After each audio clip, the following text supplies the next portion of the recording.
चलिए भाई बताओ बेटा पहले का आंसर।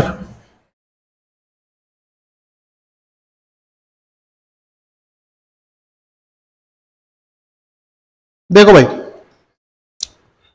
वो कह रहा है 5000 से कम सभी विषम प्राकृतिक संख्याओं का गुणनफल। किससे कम भाई? 5000 से कम सभी।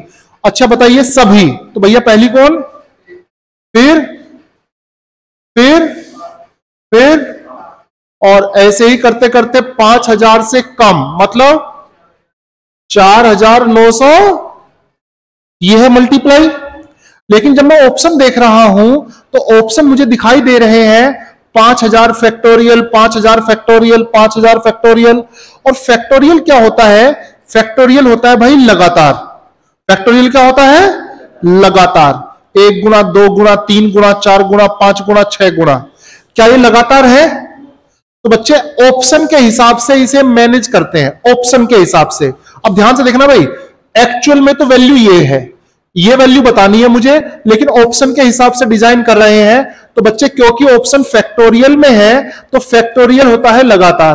तो भाई मैं क्या कर रहा हूं, मैं इसमें लगातार जो संख्याएं मिसिंग है 1 2 3 4 5 6 7, और भाई मैं इसको कहां तक लेके चला गया बोलो? 4999 गुणा कितना भाई? 5000। ऑप्शन के हिसाब से चल रहा हूं मैं। अभी बताओ भाई मैंने एक्स्ट्रा क्या क्या लगाया? 2 4 6 8। तो बेटा जो मैंने एक्स्ट्रा लगाया उससे भाग भी दे दिया। बोलिए अभी बताओ भैया ऊपर क्या बन गया? ऊपर फैक्टोरियल 5000 बन चुका है। फैक्टोरियल का साइन ये भी होता है, सही है। ऊपर 5000 फैक्टोरियल बन चुका है। और देखो नीचे, फिर देखो, फिर नीचे 2 4 6, ये फिर लगातार नहीं है। लेकिन ये बताओ 2 को क्या लिख सकता हूं?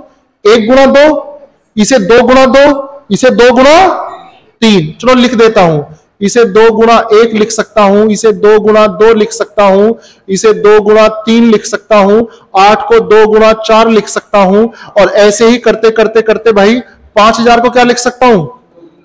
2 गुणा 2500। अभी बताओ बेटा ये वाला 2 कितनी बार आया? 2500 बार आया। तो ऊपर तो बेटा फैक्टोरियल 5000 है ही, और बच्चे नीचे 2 की पावर कितनी?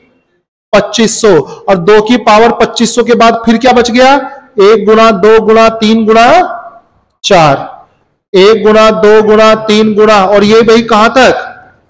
2500 तक। और इसे फिर किस में तोड़ दूंगा? फैक्टोरियल में। तो जरूरी नहीं है हमेशा सवाल 5000 पे ही पूछेगा, किसी भी संख्या पे ऐसा सवाल पूछा जा सकता है। तो आपको मैनेज करना आना चाहिए। पावर 2500 गुणा फैक्टोरियल 2500। तो ऑप्शन के हिसाब से कौन सा सही है भाई? बी। ठीक है, तो एक्चुअल में ये पूछा गया था, लेकिन ऑप्शन के हिसाब से इसको मैनेज करके सेट किया गया। सही है, क्लियर है। अगले सवाल पर आते हैं। बताओ भैया, देखो बेटा वो कह रहा है a का 2% बराबर b है। अच्छा a का 2% बराबर b है, इसका मतलब a गुणा 2/100 बराबर किसके भैया? b के। मतलब a अपॉन 50, a अपॉन 50 बराबर किसके है? b के। चलो यहां से ये पता चल गया। फिर वो कह रहा है बताओ 10 का b परसेंट। अभी बताओ भैया 10 का b परसेंट कितना भाई? 10 गुणा b/100। ये इससे कट गया, और b का मान उठा के यहां पे रख दो, क्योंकि सारे ऑप्शन किस में है? a में है। तो b की जगह a रख दो, 1/50। तो जब यहां पे बेटा b की जगह रखूंगा a/50, तो ये आपका हो जाएगा, क्या हो जाएगा भाई? तो मेरा आंसर आ गया भैया a/500। अब मुझे देखना है कि ये a/500 किस ऑप्शन से सेटिस्फाइड हो सकता है। a का 200%, मतलब a गुणा 200/100, ये तो 2a होएगा। a/100 20, 1/5 सेटिस्फाइड कर जाएगा। क्यों? जब बेटा इसे लिखोगे 20%, मतलब 1/5, a/100 आ गया a/500। क्लियर है भाई? तो ऐसे ही घुमा फिरा के सवाल पूछा गया है। चलिए बताइए, साले मुझे तो नहीं लग रहा है 5.5 आएगा, 7.5 आएगा शायद, मुझे जहां तक लग रहा है। चलो देखते हैं बेटा। देखो भैया, बिंदु ए है, बिंदु ए है, बिंदु ए से कितने बजे चला गया? बोलो भाई, 11 बजे चला। और भैया बिंदु बी से 1 बजे, यहां से भाई 1 बजे। तो पहले तो ये बताओ, ये 2 घंटे पहले चल चुका है, और ये 2 घंटे पहले भाई किसी स्पीड से चल चुका है? 36। मतलब जब इसने चलना शुरू किया, जब इसने चलना शुरू किया तब तक ये 72 किलोमीटर आ चुका था। बोलो भाई, तब तक ये 72 किलोमीटर आ चुका था। और सही है। और भैया इसकी स्पीड कितनी है? 36 किलोमीटर पर आवर। और भाई इसकी स्पीड कितनी है? 44 किलोमीटर पर आवर। फिर वो कहता है जब वो दोनों आपस में मिले तो उनके मिलने तक कितनी दूरी तय की जा चुकी थी? दोनों कारें मिलने तक इतनी दूरी तय करती है 592। अभी बताओ 592 दोनों कारों ने मिलकर दूरी तय की, 592 में से बेटा ये 72 घटा दो, तो बताओ ये कितनी बची है जी? 500। तो इसका मतलब ये 520 किलोमीटर का जो ये पार्ट है, ये इन्होंने अपनी रिलेटिव स्पीड से तय किया होगा, क्योंकि डायरेक्शन क्या है बताओ दोनों का? अरे अपोजिट है। तो ये 520 किलोमीटर दूरी तय करने में रिलेटिव स्पीड 50 कितनी भाई? 80। 8 छिंग 48, कितने घंटे? अरे 6.5 घंटे लगेंगे। लेकिन ये 6.5 घंटे 11 बजे के बाद या 1 बजे के बाद? 1 बजे के बाद। तो 1 बजे के बाद कितने घंटे लगे भाई? 6.5 घंटे। और 1 बजे में जब 6.5 घंटे जोड़ दूंगा तो समय आएगा 7:30 PM। जिसने 11 में जोड़ दिया उसका आंसर आएगा वो।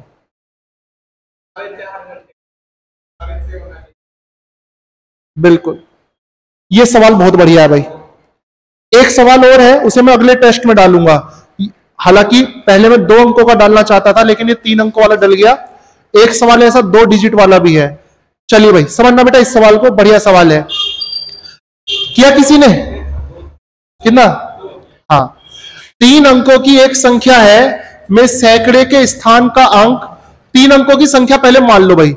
मैंने मान लिया भैया 3 अंकों की संख्या क्या है? XYZ है। मैंने मान लिया 3 अंकों की संख्या क्या है? XY। फिर क्या कहता है? सैकड़े के स्थान का अंक इकाई के स्थान के अंक का दुगना है। मतलब सैकड़े पे कौन सा है? तो बेटा वो क्या दे रहा है आपको? वो दे रहा है बेटा x बराबर किसके? 2Z के। ये उसने दिया है कि सैकड़े के स्थान का अंक इकाई के स्थान के अंक का क्या है भाई?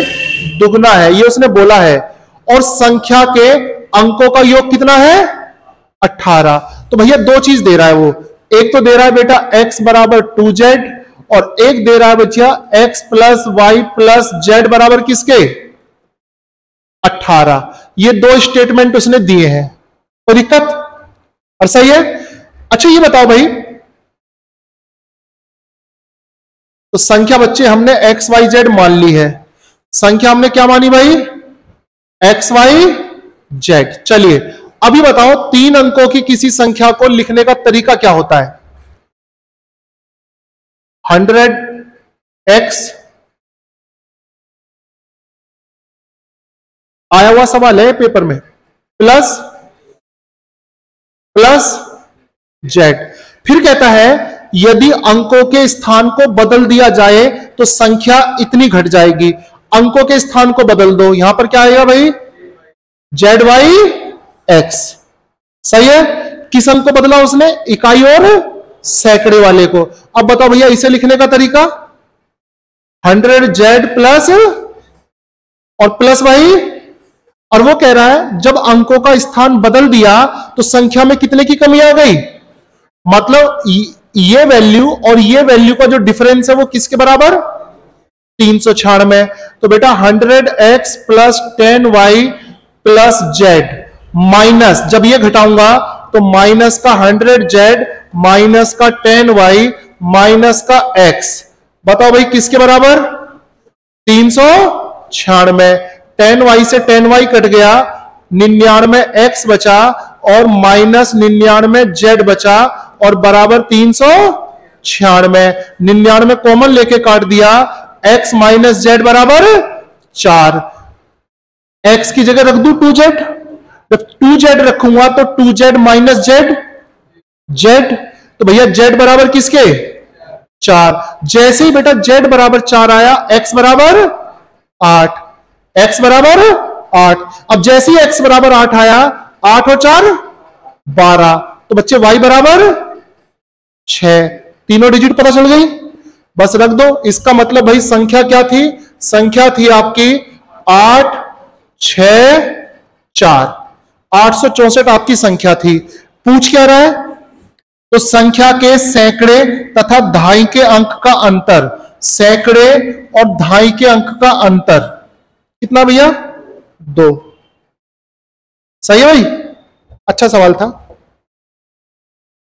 बताइए क्या भाई 40 विद्यार्थियों का औसत कितना है 86 है, तो भैया 40 का औसत अगर 86 है तो टोटल कितना हो गया बोलो, 0 6 चौक 24, 2 8 चौक 32 और 2 34।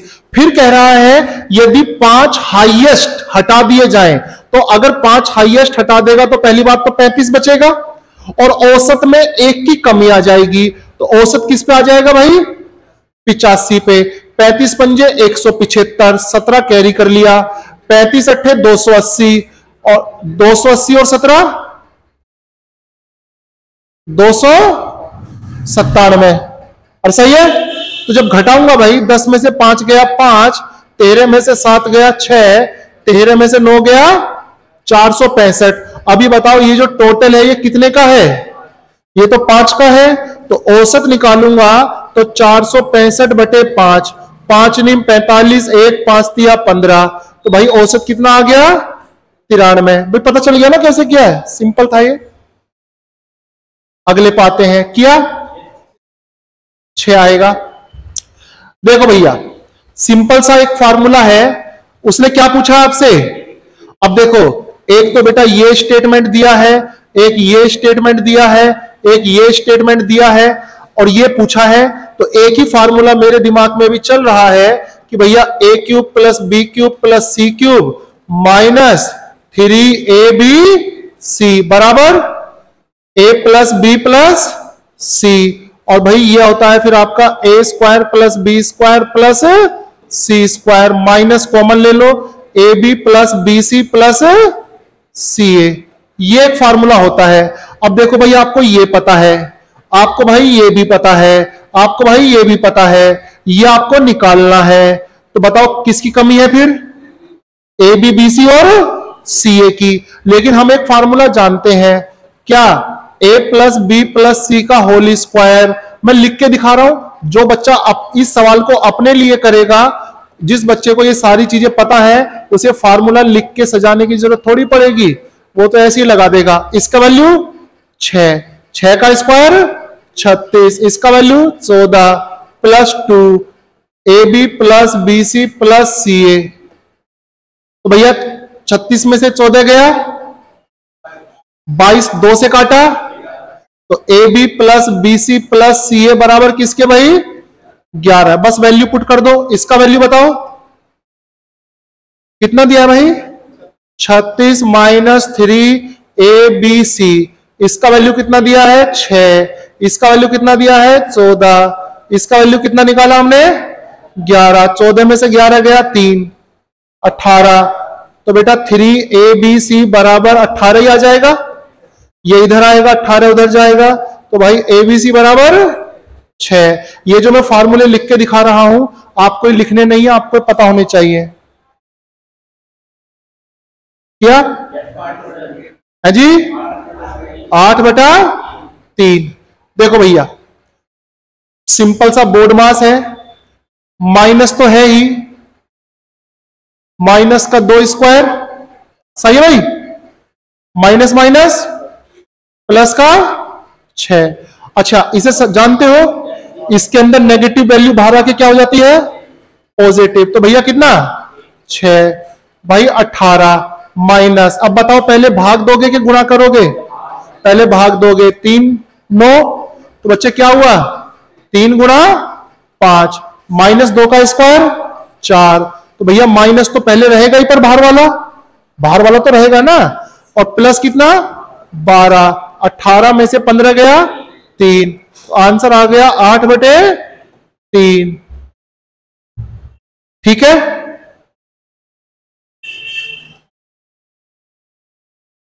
देखो भाई एक प्रॉपर्टी याद रखो आज के बाद, ठीक है, पहले भी कई बार बताई है, अब फिर बता रहा हूं। आज के बाद बेटा जब भी ऐसा स्टेटमेंट हो, अरे ये क्या हो गया इसके साथ,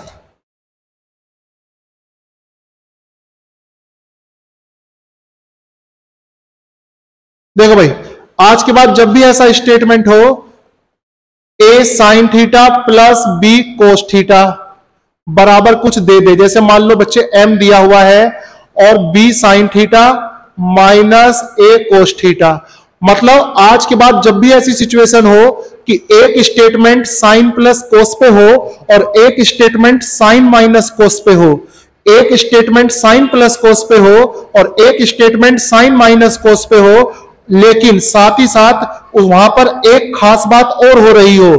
क्या खास बात? कि साइन और कोस के कोफिशिएंट आपस में चेंज हो रहे हो। कोफिशिएंट जैसे यहां पे साइन का कोफिशिएंट क्या था, कोस के साथ आ गया, कोस का कोफिशिएंट साइन के साथ चला गया। तो आज के बाद जब भी आपके सामने ये दो स्टेटमेंट आए, sine plus cos sine minus cos, coefficient interchange, सही है, तो डायरेक्ट प्रॉपर्टी लगाएंगे, दोनों के कोफिशिएंट के स्क्वायर का सम, दोनों के कोफिशिएंट के स्क्वायर का सम उन दोनों की जो वैल्यू दी हुई है उनके स्क्वायर के सम के बराबर होगी डायरेक्ट। ये वैल्यू आती कैसे है? एलजेब्रा से आती है, ट्रिग्नोमेट्री से नहीं आती। एलजेब्रा में क्या करोगे मैं बता देता हूं, करके देखना चाहो तो दोनों इक्वेशंस का both the side whole square कर देना, फिर दोनों इक्वेशंस को आपस में जोड़ देना, सही है, कुछ कट जाएंगे कुछ कॉमन निकल जाएंगे, ये बन जाएगा। अब जैसे बच्चे मैंने देखा एक स्टेटमेंट कोस माइनस साइन में है और एक कोस प्लस, अब यहां पे ये मत सोचना कि साइन माइनस कोस ही होना चाहिए, कोस माइनस साइन हो या कोस या साइन माइनस कोस हो, मतलब एक साइन और कोस के सम पर हो और एक साइन और कोस के डिफरेंस पर हो। अब चाहे साइन माइनस कोस हो या कोस माइनस साइन हो, फर्क नहीं पड़ता है, बस कोफिशिएंट क्या होने चाहिए? इंटरचेंज। तो देखो भैया एक कोस और साइन के डिफरेंस पर है और एक कोस और साइन के सम पर है, और देख लो कोफिशिएंट चेंज हो रहे हैं, बोलो भाई, तो डायरेक्ट आंसर आएगा X square plus Y square बराबर 4 प्लस 16, 2 का स्क्वायर 4, आंसर। जब भी ऐसा सवाल आए, आया हुआ सवाल है आपके एग्जाम का, ये प्रॉपर्टी बनी कैसे मैं फिर बता रहा हूं, दोनों इक्वेशंस का both the side whole square करना, आपस में जोड़ देना, रिजल्ट आ जाएगा। क्या भाई? भैया वो कह रहा है दो संख्याएं किस अनुपात में है? 3:4 में। मैंने मान लिया भैया संख्या क्या है 3x, और अभी बताओ भाई इनका HCF क्या हुआ? अरे HCF तो x हुआ ना, हाईएस्ट कॉमन फैक्टर ही तो कटा होगा, और एलसीएम क्या हुआ? बोलो भाई 12x, x स्क्वायर नहीं 12x, एलसीएम क्या होता है? लीस्ट कॉमन मल्टीपल, तो 3x और 4x का एलसीएम क्या होगा? 12x, x स्क्वायर थोड़ी होगा, सही है भाई? तो उसने बोला एलसीएम और एचसीएफ के मल्टीप्लाई किसके बराबर है? 20 28 के बराबर है। 12 एकम 12, 8, 12 चिंग 72, 12 निम्बा 108, एक्स स्क्वायर बराबर 169, एक्स बराबर 13। वो कह रहा है संख्याओं का योग, योग बताना भाई जरा संख्याओं का। अरे 7x, तो भैया x की जगह 13 रख दो, आंसर 91। सिंपल सा सवाल था।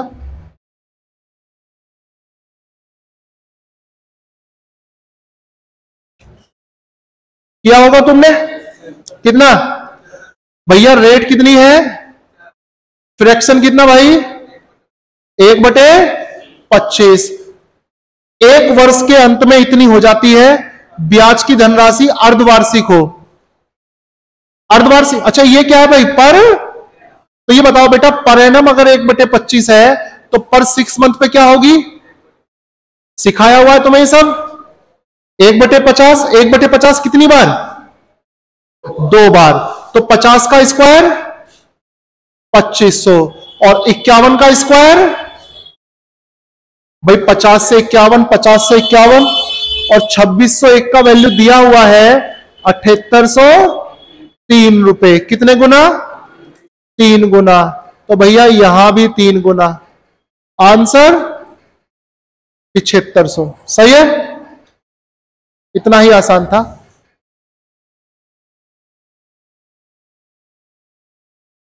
क्या क्या?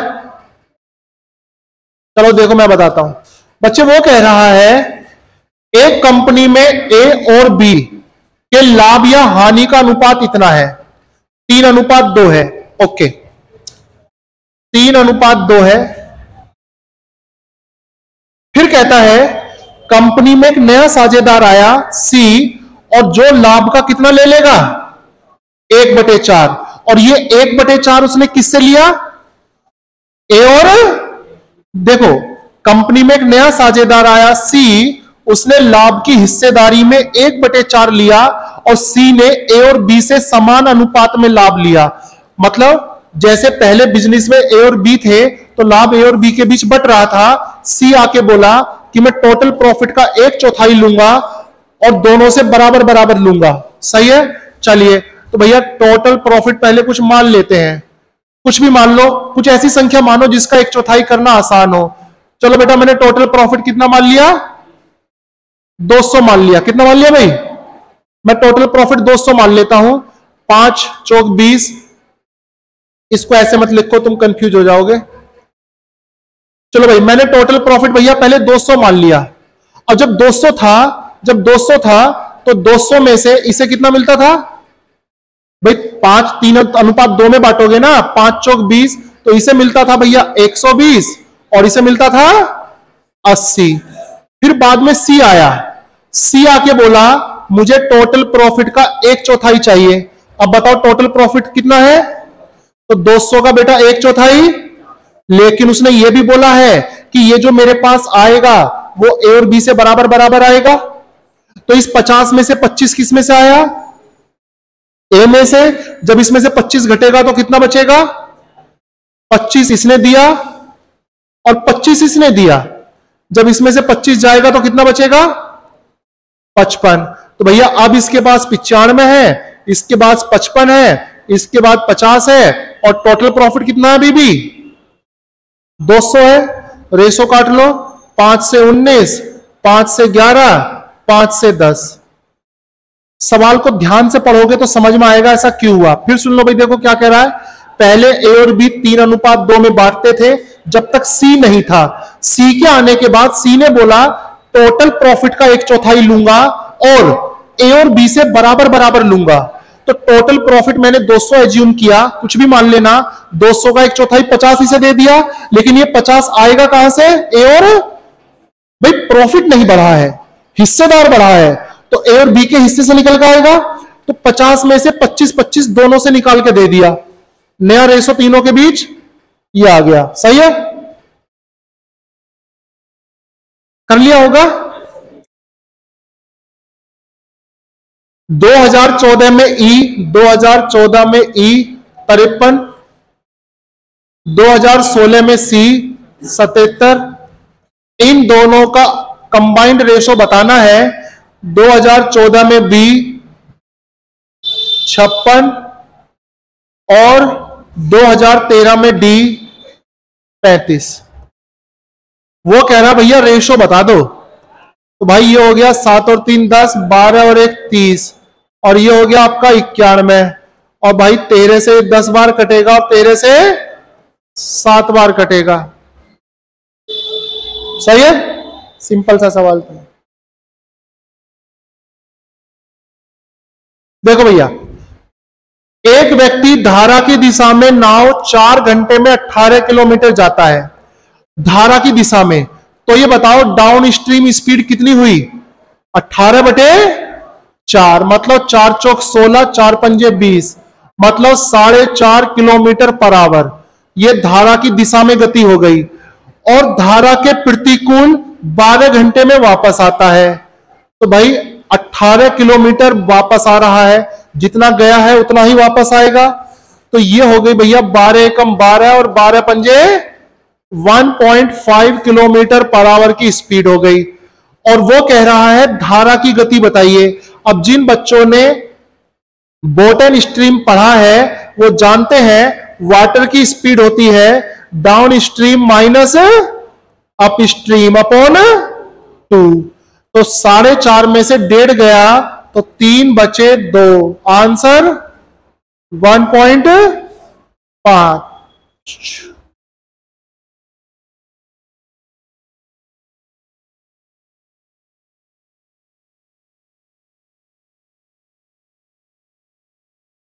भाई तुमने टाइम एंड वर्क में एक चीज पढ़ी होगी, अगर किसी ने पढ़ा है तो, M1D1H1 अपॉन W1 बराबर M2D2H2 अपॉन W2। पढ़िए भाई, बोलिए। M क्या है? व्यक्तियों की संख्या, दिनों की संख्या, घंटे और काम। बताओ भाई, प्रथम समूह में 12, दिन 240, घंटे 6, काम कितना? 460। सारे आंकड़े दिए हुए हैं, सही है। दूसरे समूह में व्यक्ति कितने हैं? 18, दिन 360, घंटे 8, W निकालना है कितना काम करेंगे। तो ये हो गया 12 गुणा 3 36 30, 6 पंजे 30, ठीक है भैया। और 8 तिया 24 और 5 छंग 30 और 6 सत्ते 42। नहीं कटेगा ना? गलत काट दिया 6 से तो यार। हाँ कोई बात नहीं, 2 से काट लो। अब काट दिया तो काट दिया, अब क्या करें। सही है भाई, कुछ और बचा क्या? और 3 छिंग 18 गुणा हो जाएगा W2 बराबर 230 बटे गुणा 6, 1380। क्लियर है भाई? देखो डिस्कशन है तो सिर्फ ऐसे ही चल रहा है मामला। अब देखो भाई, यहां पर कुछ बच्चों ने इंग्लिश से किया होगा और कुछ बच्चों ने हिंदी से किया होगा। आंसर दोनों का आ गया होगा अलग अलग। एक का आंसर 200 800, एक का आंसर 400 600। अब आप देख लो कैसे करना है। तो भाई देखो, मैं हिंदी वाले से कर लेता हूं, ज्यादा बच्चे हिंदी के होंगे शायद। तो राशि का कुछ भाग 8% से लगाया और शेष भाग 10% से लगाया और कुल एवरेज ब्याज कितना आया? 9 पॉइंट। तो एलिगेशन सबसे आसान है यहां पर, पॉइंट से पॉइंट कटेगा। 6 तिया 18, 6 दूनी 12, 3:2 में पैसा बांटना है। 5 बराबर भाई दिया हुआ है 10,000। कितने गुना भाई? 200। तो ये हो गया भैया 400 और ये हो गया भैया 600। तो 600 400 400 600 देख लेना किसका दिया है। आराम से कर लिया होगा। समय किस में दिया हुआ है? सेकंड में। भैया समय बराबर होता है दूरी बटे चाल। दूरी है भैया 4/5 किलोमीटर। 4/5 किलोमीटर को लिख सकता हूं 800 मीटर। और क्योंकि समय सेकंड में है ना, और भैया चाल है 45, लेकिन किलोमीटर पर आवर में है तो किससे गुणा? 5/18। 6 गुणा 3 18, 6 पंज मैं भी 9 दूनी 18 और 9 पंजे 45, 25 25 दिया 75, 25 दूनी 50 और 32 दूनी 64। आसान थे यार, सही है।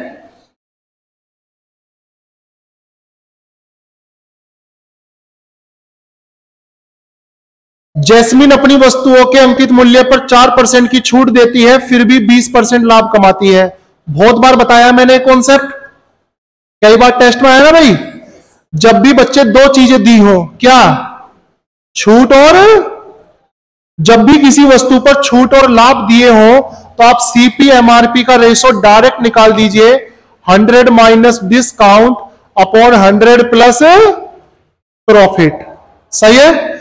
तो जब निकालेंगे तो 100 में से 4 गया 96 और 100 में 20 जुड़ा 120, 4 से 24 और 4 तिया 12 30, 6 चौक 24 और 6 पंजे 30। तो भैया सीपी और एमआरपी का रेशो आ गया, कितना आ गया भाई, 4:5।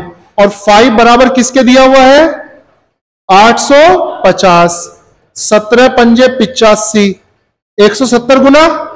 तो भैया यहां भी सीपी पूछ रहा है, तो 170 गुना 17 चौका 68। बहुत आसान है, कई बार बताई हुई है बातें।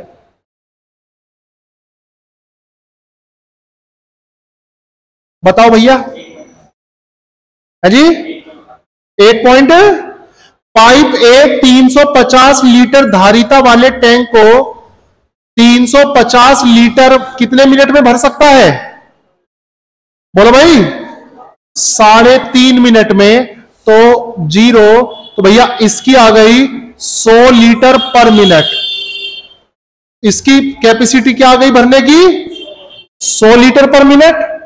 देखो भाई, जब भी आपको किन्हीं को बराबर एक साथ काम करवाना हो, जब भी आप किन्हीं मशीनों को एक साथ काम करवाना चाहते हैं, तो आपको करना क्या होगा, पहले उनको किसी बराबर समय पे चेक करना होगा। तो मैंने इसे पर मिनट पे चेक कर लिया, बी को भी पर मिनट पे लेके आता हूं।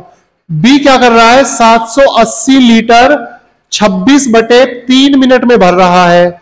अब 26 से कितनी बार, 30, और 30 गुणा 3, तो बच्चे इसकी कैपेसिटी आ गई 90 लीटर पर मिनट। अब दोनों पर मिनट पे आ गए, तो वो कह रहा है अगर दोनों एक साथ चले, तो ये बताओ भैया, अगर दोनों एक साथ चलेंगे तो 190 लीटर पर मिनट भरेंगे, बोलो भाई हाँ है ना। और भरना कितना है इन्हें, 1615 बटे कितना भाई, 100 कटना चाहिए, 19 अट्ठे 152 और 19 पंजे 95, 8/10, 8.5 मिनट लगेंगे इन्हें भरने में भाई। देखो गणित में स्पीड आती है, पहाड़े याद रखो, स्क्वायर याद रखो, क्यूब याद रखो, तो हर जगह फंसोगे नहीं। देखो भैया, एक प्रॉपर्टी होती है ऑर्थो सेंटर की, पहले प्रॉपर्टी बता देता हूं। देखिए भैया, अगर किसी भी त्रिभुज में अगर किन्हीं दो शीर्षों से सामने वाली भुजाओं पर लंब डाले जाएं, किन्हीं भी दो शीर्षों से सामने वाली भुजा पे लंब डाले जाएं, तो वो लंब जहां एक दूसरे को काटते हैं, सबसे पहले तो उस बिंदु को कहा जाता है ऑर्थो सेंटर, लंब केंद्र। और इस बिंदु पर ये जो कोण बनता है, ये 180 माइनस अपोजिट के बराबर होता है, 180 माइनस अपोजिट के बराबर होता है। 4 सेंटर होते हैं, incentre, basically normally 4 centre होते हैं, incentre, circumcentre, orthocentre, centroid. तो देखो भैया, एक प्रॉपर्टी इन सेंटर में होता है 90 + a/2, डबल भी होता है, लेकिन फिर सुन लो भैया ध्यान से, त्रिभुज के किन्हीं दो शीर्षों से अगर सामने वाली भुजा पर लंब डाले जाएं, तो ये लंब जहां एक दूसरे को काटेंगे, तो उस बिंदु पर ये जो कोण बनता है, ये 180 माइनस अपोजिट के बराबर होता है। अभी बताओ ये वाला कोण कितने डिग्री का दिया है, 70 डिग्री का दिया है भाई, बीएसी। इसको उसने नाम दे दिया यार बीई, इसको उसने नाम दे दिया बेटा CF, और सही है। तो ये बताओ फिर ये कितना होगा, 180 डिग्री माइनस आंसर 110। क्यों होता है बोलो तो समझाया जाए, बोलो समझा दें, समझ लो। समझने के लिए खाली पेज पर आते हैं।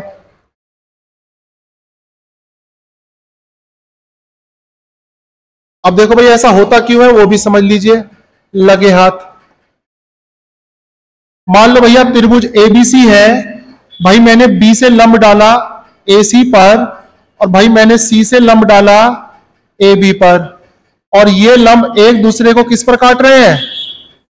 बोलो भाई, O पर काट रहे हैं। अरे बोलो है ना। अच्छा अब ध्यान से देखना भाई, अब होगा इसमें कार्यक्रम शुरू। अच्छा बताओ बेटा, ये 90 डिग्री है तो ये भी कितने डिग्री, और ये 90 डिग्री है तो भाई ये भी कितने डिग्री। अच्छा इस कोण को भैया मैं A मान लेता हूं, इस कोण को क्या मान लेता हूं? अच्छा बताओ, किसी भी चतुर्भुज के चारों कोणों का योग 360 होता है भाई। तो बेटा 90 90, तो बेटा ये वाला कोण बताओ। अब देखो इसे नाम दे दो यार, BE और CF। अब ये बताओ AFOE चतुर्भुज है कि नहीं है? अरे चतुर्भुज है, और चतुर्भुज के चारों कोणों का योग 360। 360 में से 90 90 निकल गए, तो 90 90, तो इन दोनों का सम भी कितना? तो ये A है तो ये कितना? अरे 180 माइनस है। फिर तुमने एक प्रॉपर्टी पढ़ी होगी, वर्टिकल अपोजिट। ये कोण और ये कोण आपस में क्या होते हैं? अरे बराबर होते हैं। बोलो भाई, तो जरा ध्यान से देखो बेटा, ये कोण भी कितना हुआ फिर?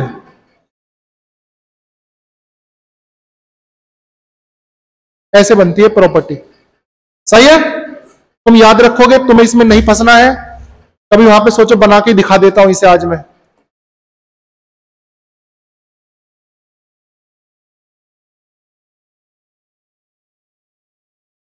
चलिए, क्या किसी ने 34 रुपए प्रति फुट की दर से, 34 रुपए प्रति फुट की दर से 462.25 वर्ग फुट क्षेत्रफल वाले, देखो बेटा एक क्षेत्रफल वाले वर्गाकार प्लॉट। बच्चे इस प्लॉट की भुजा अगर मैं A मान लूं, इस प्लॉट की भुजा, क्योंकि प्लॉट वर्गाकार है, तो इस प्लॉट की भुजा अगर मैं A मान लूं, तो बच्चे इस प्लॉट का एरिया कितना हुआ? A स्क्वायर हुआ। और बेटा A स्क्वायर बराबर किसके दे रखा है? 462.25 वर्ग फुट या फुट स्क्वायर। सही है। अब देखो बेटा, जिन बच्चों को निकालना आता है बहुत अच्छी बात है, जिन बच्चों को निकालना नहीं आता है मैंने क्लास में सिखाई हुई है ये बातें। अब मुझे पता करना है किसका वर्गमूल है। अब जैसे बेटा मैंने पहले ये देखा 5, तो मुझे पता चल गया किसका? 5। अब कितने डिजिट बचे? 3। अब ये बताओ 462 किसके स्क्वायर के बीच है? 21 और 22 के स्क्वायर के बीच है। 21 और 22, छोटा वाला पकड़ना है हमेशा। 21 लूंगा। अब 2 डिजिट के बाद पॉइंट है तो लगा दिया। ये 215 का स्क्वायर था बेसिकली, पॉइंट को अगर इग्नोर करूं तो। ये मैंने क्लास में सिखाया है, वर्ग सिखाया है मैंने क्लास में, वर्गमूल निकालना संख्या का, फटाफट क्यूब रूट निकालना है, मैंने क्लास में सिखाया हुआ है। तो बेटा ऐसे सवाल, मैं यही तो कहता हूं, अगर आपकी बेसिक कैलकुलेशन स्ट्रांग है तो भैया आप काम चला लोगे। तो भैया भुजा कितनी आ गई? 21 दशमलव। तो बेटा बताओ इसके चारों तरफ अगर बार लगाना है तो टोटल 4 चाहिए। बोलो भाई। और 21 चौक 84 और 0.5 चौक का 2, तो भैया कितनी हो गई?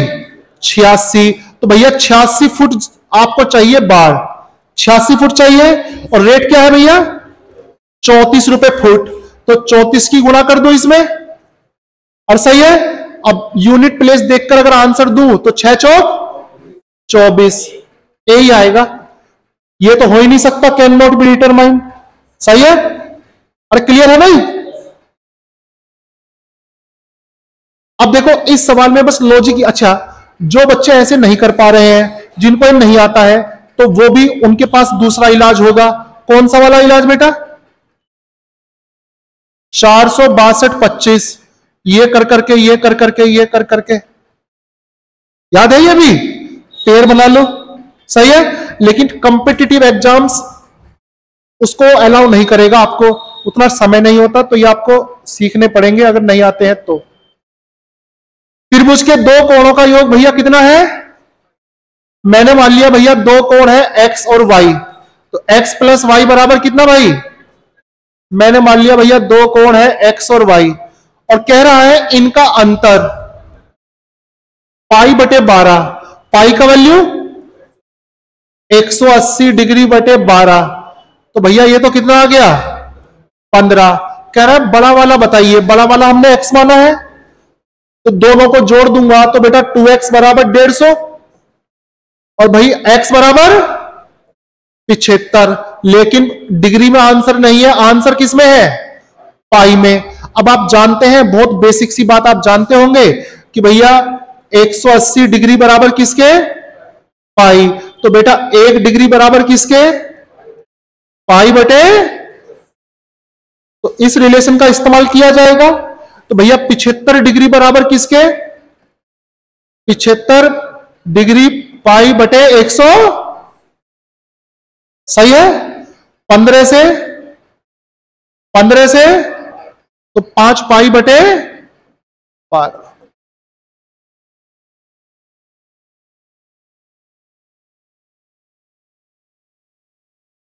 बहुत ही आसान है।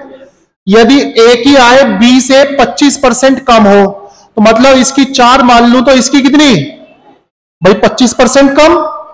तो कह रहा है बी की आय ए से कितनी ज्यादा है, तो बी 1 ज्यादा है किससे, आंसर। इतना ही आसान था भाई ये। भाई उसने पहले बोला ए की आय बी से 25% कम है, 25% मतलब 1/4, मतलब ये 4, तो ये 1 कम करके कितना 3। फिर उल्टा पूछ लिया, बताओ बी ए से कितना ज्यादा है, तो 1 ही ज्यादा है, लेकिन किससे, और ये 1 कम था किससे 4 से।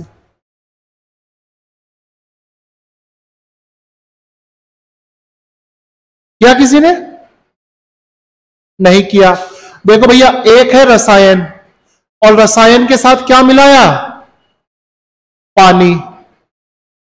वो कह रहा है 25 रुपए प्रति लीटर वाला रसायन है, किस अनुपात में पानी को रसायन से, इस बात पर ध्यान देना, पानी को रसायन से, मतलब पहले पानी बोला फिर रसायन बोला, मिलाया जाए ताकि मिश्रण को 20 रुपए लीटर बेचने पर 25% का लाभ हो।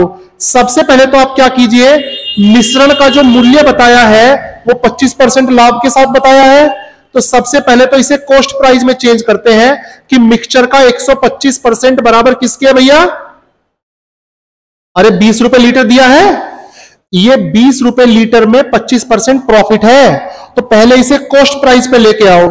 तो भैया 100% बराबर 16 आ जाएगा सीधा सीधा। भाई 125% बराबर 20, तो 100% 16। ऐसा क्यों किया, क्योंकि बेटा रसायन का जो उसने वैल्यू दिया था, जो रुपए दिए थे, वो उसने कॉस्ट प्राइस दिया था, और एलिगेशन की एक शर्त होती है कि चीजें सेम डिग्री में रहें। तो क्योंकि इसमें कोई प्रॉफिट लॉस नहीं है, तो एवरेज में भी कोई प्रॉफिट एंड लॉस है। अच्छा, पानी का प्राइस हमेशा क्या लेंगे, जब भी पानी मिलाने की बात आए पानी को हमेशा 0 पे लेंगे। कभी बिस्लरी मिलवा दो खरीद के। 16 एलिगेशन कर लीजिए भाई, ये 9 आ गया और ये 16 आ गया, लेकिन आंसर मत लगा देना ये, क्योंकि बेटा उसने पहले क्या बोला है पानी, फिर क्या बोला है, तो आंसर 9-16 होगा, 16-9 नहीं होगा, और आंसर दोनों रहेंगे। ऐसे गलती करवा बैठता है क्या क्या। देखो भैया एक प्रॉपर्टी पढ़ लो, आज के बाद बहुत सवाल आए हैं इस पे एसएससी में, थोक में पूछे गए हैं, थोक में। आज के बाद बच्चे जब भी x प्लस 1/x का मान √3 दे, ऐसा क्यों हो रहा है, अलजेब्रा में पढ़ा होगा, नहीं पढ़ा है तो पढ़ लोगे, ठीक है, जब पढ़ाऊंगा तो सिखाऊंगा ऐसा क्यों होता है। आज के बाद जब भी x प्लस 1/x का मान √3 दे, तो यहां से डायरेक्ट एक रिजल्ट यूज करेंगे, x की पावर 6 का वैल्यू कितना -1। अब ये कैसे आया, ये छोटी सी बात है, अलजेब्रा में सिखाते हैं, अभी मैं उसमें नहीं जाना चाहता। अब देखो ध्यान दो बेटा, कभी बाद में घर जाके इस पे कंफ्यूज हो जाओ। पावर इवन है और वैल्यू क्या है माइनस में है, मतलब ये रिजल्ट ना तो x बराबर 1 पे सेटिस्फाइड होगा, ना ही x बराबर -1 पे। और क्यों नहीं होगा ये भी बता देता हूं। कभी भी अगर x प्लस 1/x का वैल्यू 2 से कम होगा, किससे कम होगा? 2 से, तो x रियल रहेगा ही नहीं। सही है? अलजेब्रा में बताऊंगा तसल्ली से, अभी मैं उस पर नहीं जाना चाहता डिटेल में। तो बेटा जैसे ही मैंने a प्लस 1/a बराबर √3 देखा, तो a की पावर 6 का वैल्यू कितना आ गया? ये डायरेक्ट रिजल्ट याद होना चाहिए, डायरेक्ट इस पे सवाल आता है। तो भैया -1 और भाई यहां पर भी कितना? -1 और +2। अब ये तो माइनस ही है, और माइनस माइनस +1 +2, ये इससे कट गया। आंसर कितना आ गया भाई? 2।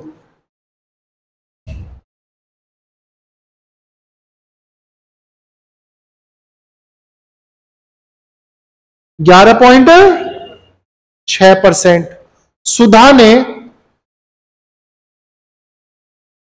ने 20% की हानि पर 576 में बेची, रेनू को बेचा 20% की हानि पर। सुधा ने जो रेनू को बेचा वो 20% की हानि पर बेचा, मतलब बेटा 5 रुपए की चीज कितने की बेची?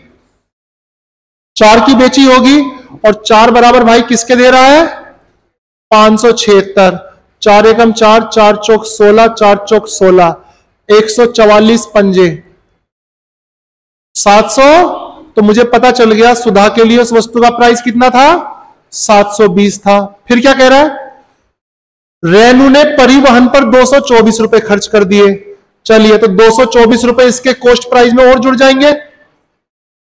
कितना हो गया भाई? चलिए 800 हो गया।